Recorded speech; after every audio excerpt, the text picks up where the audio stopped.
Cross of Jesus is a beautiful symbol of being in the middle of things. Jesus, we understand as a Redeemer, we understand Jesus to be present to us in various ways in the Blessed Sacrament where two or three are gathered in my name. So that is the story, the narrative of Jesus. Where does the cross appear? The cross appears in the middle of things, in the middle of that story. Is it bad or is it good? The cross. We have taken something bad and sanctified it because Jesus sanctifies the cross by his life and actions and where he is today. The cross is a beautiful symbol because for us, for most of us, whether we are priests or lay people, the middle of things is always sometimes tough and sometimes you have to struggle. Having said that, now the last few points about Father Victor. Father Victor is very much a person who, as Vijay Sardesai said and Clifford also mentioned, he blends many extremes. He is in a dynamic middle, not a static middle, fixed but a dynamic middle. He is a very busy man. At the same time, he knows how to relax and go slow, be calm, enjoy life. He is very flexible, at the same time he is very stubborn with regard to some of his views. But that stubbornness is a sort of a holy stubbornness. It comes from conviction. He is deeply convinced about certain positions, certain views. Though he is flexible, Derrida, postmodern, that is a philosophy of flexibility. He writes in a very abstract manner. In fact, Vijay, myself also, I keep on telling Father Victor, write in a simple manner because then you can reach more people. So he says, when I speak it is simpler, when I write it is more. He writes very abstractly, but he is extremely observant. He notices small things and he has a very good memory. So he pays attention to details. Most importantly, and I'll end with that, one thing I notice about Father Victor is that he is a man who respects people, respects life, respects animals, respects people, no matter how big people are, no matter how small people are. Where does that come from? It is said that as Christians we have those three virtues of faith, hope and love. Faith is based on the past. And as a priest he has inculcated faith in the followers. Hope is based in the future. We all want salvation, political well-being, economic well-being. But of these three, faith, hope and love, the greatest of these is love. And one of the best ways to manifest love is to respect. Respect others, respect ourselves, respect nature, respect the country, respect the environment. So thank you, Father Victor, for bringing out this book. As Clifford said, it is like beer, difficult to enjoy at first, but once you get used to his writing, you begin to enjoy it. I wish you many happy years of priesthood. You have a lot to contribute in this area of sacred secularity. You are combining holiness with civic responsibility, which is a very beautiful combination. You are combining being a Christian with being a world citizen, inviting people of all faiths and of no faith to be part of your embrace of love. And this attitude, this disposition is badly needed in our world today. If we want to reach that ideal of harmony, we need more Father Victors. We pray to the Lord for more Father Victors, but for the moment we'll give thanks for this one. Thank you. Things is a moment that came to me because COVID came in the middle of our lives. As you know, it disrupted us and almost made us prisoners of our homes. And that made me to think that life happens in the middle of things. In fact, I'm not one who thinks linearly. First step, second step, third step, fourth step, we go up. It's a linear way of thinking. Now, this is one way which I don't reject, but I put side by side. There's another way of thinking, and that's the horizontal way. Instead of seeing life up there, going up every day and progressing and going towards so-called goal, we close the goal and we start thinking like this. Instead of that, start opening your thoughts and you'll see it widens and you see horizontal side by side. To put it very simply, if you, Vijay, would remember your sister who was my friend Madhavi, she brought to our notice that we Konkani people are talking Konkani in a very different way than others. like we use two words side by side. What do you call ants? Bodwa. Then we talk about white, vigil. Sobit, sundar. Like that you go on. Moti, dongor. We put same words together side by side. And that is what is this logic about. Instead of saying either or is not logic of hyphenation. And in Greek, Plato brought us what is called the logic of chora. Chora means between the celestial and the telestial, there's a zone in between. And he called it chora. And so there's this in between either and or, between what you call light and darkness. There's something between. And that's the middle of life. You have not yet reached somewhere. You have set some goals, but you're still on kadamta. This happens. Life is always dynamic, but it's not always going in one line like a river. It goes this way also. It goes this way also. And so when I start putting things side by side, things look differently. Otherwise, we are governed by Aristotelian logic, which is called either or. I taught it for 20 years. And I'm also, interestingly, not a person who like it. Therefore, when I say this book is hyphenating theology with philosophy. If you know what is hyphenation, that's what we do in Konkani. Anj, Bodwa, there's a hyphenation. And that's exactly I have done with my life. There's a Hindu in me. It's hyphenated. And that's why Vijay could be one of my friend representing today and gave a toast. It's hyphenation. I'm not either Christian and he is let us say, Hindu. It's not either or. The moment we are close to either or thinking, we have lost something. We have lost the middle of life. And life does happen in the middle. Suddenly in the middle of everything happening, today I invited for this event. And the middle is very, very powerful, very dynamic. And that's what I've learned, not from Derrida, by the way, from another French thinker called Deleuze. And so that was the inspiration. But Derrida has been my passion for a long time. Because the logic that we do use, either as Christians or either as Hindus or Muslims, is always either or. Either you are Christian, you cannot be anything else. If you be something else, you are condemned. I'm trying to find the middle. Where is the middle? Though Aristotle gave us virtue stands in the middle, and we all forgot that.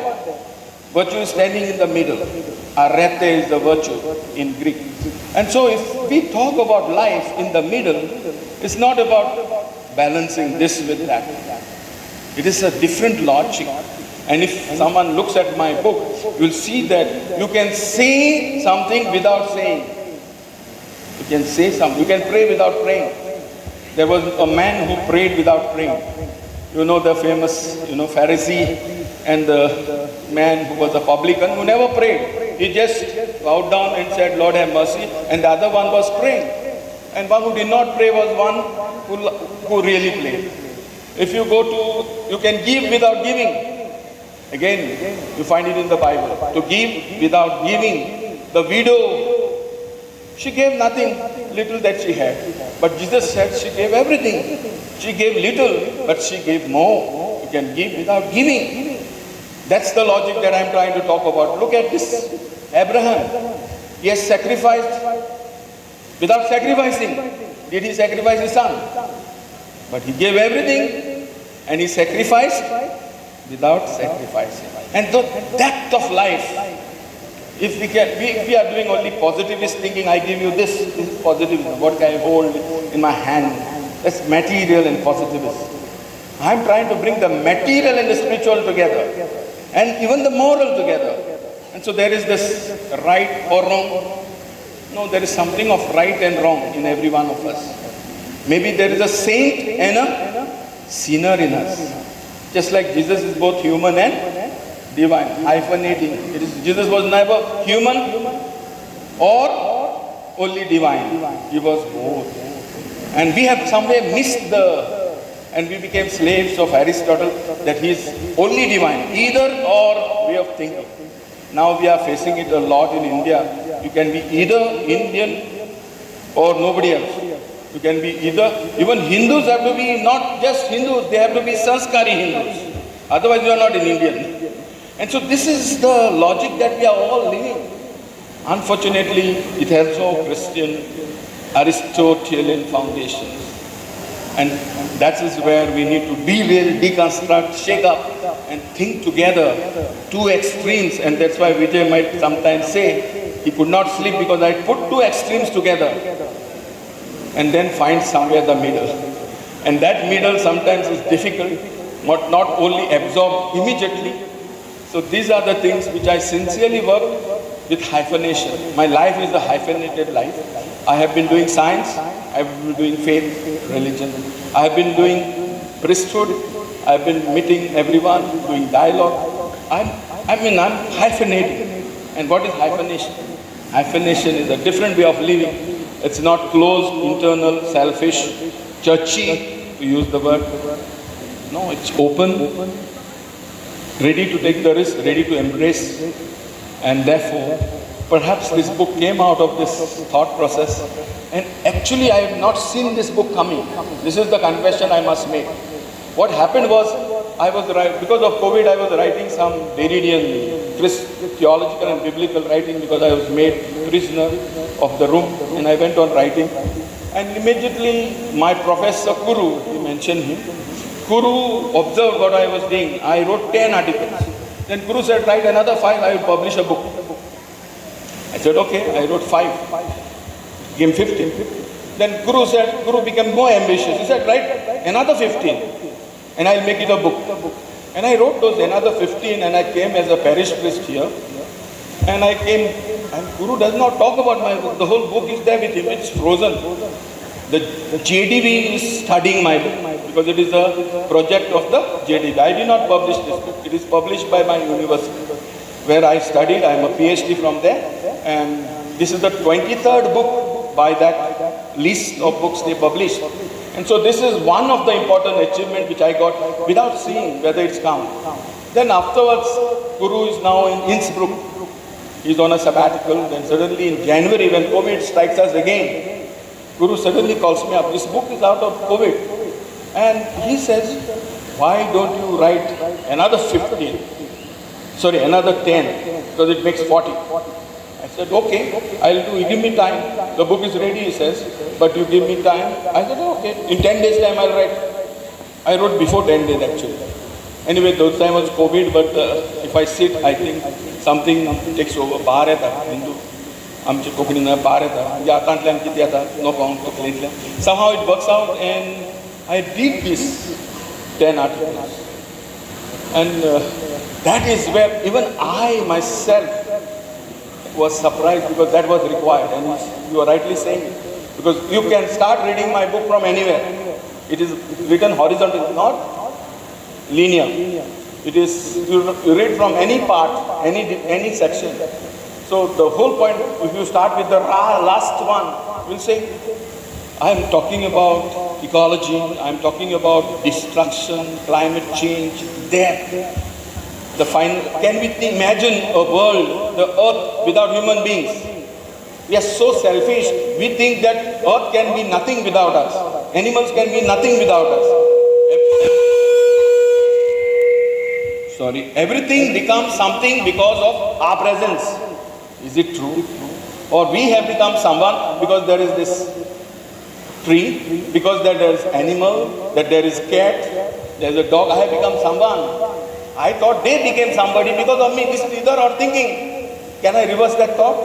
I am somebody because there is this earth. I am somebody because there are animals. I am somebody because there are everything else. So this is the spirit of the book. The book is reversing our thinking. And one of my problems, I'm told I'm not being able, others are not understanding because I am challenging your thinking. I and you are conditioned by either or. The moment you are ready to give up that thinking, then you see how the text speaks to you straight. So the text is conflicting because our logic is conflicting. As a result, you see, our text, our logic, our way of thinking is interrogated, deconstructed. And as a deconstruction works, sometimes text becomes opaque and obtuse. So I thank everybody for being part of this, and thank Guru who saw the book coming before I could see, and then I wrote and the book came. And I also thank JDV for picking, now we call it JD, for picking up my text and placing it as their publication, and now the positioning it across the globe, coming from JD. And also I thank my friend Kit for giving the forward, and Silva for looking after my expressions so that they remain correct in grammar. Because I have a habit of coining words and even nouns, and you'll see that I write like seamlessly with Latin, Greek, Sanskrit, everything, presuming you know that, but actually no. So therefore, when I just swing through languages, I needed someone to monitor what I'm doing. So it is not either English or Latin or either Greek or let us say English, it is in between. Therefore you will see that even Neti will be there, all kinds of Sanskrit will be there, all things flow within the text. So I thank you for doing that, and I thank Father Nelson for coming up on the days to receive the first copy for my alma mater, where I've learned to bring together theology and philosophy. And I thank all of you for patiently bearing up with this academic project. May God bless all of us, and let us continue being together, experiencing love. You know that we are in between. Somehow the cake did not come, we had to wait. Everything is not either or.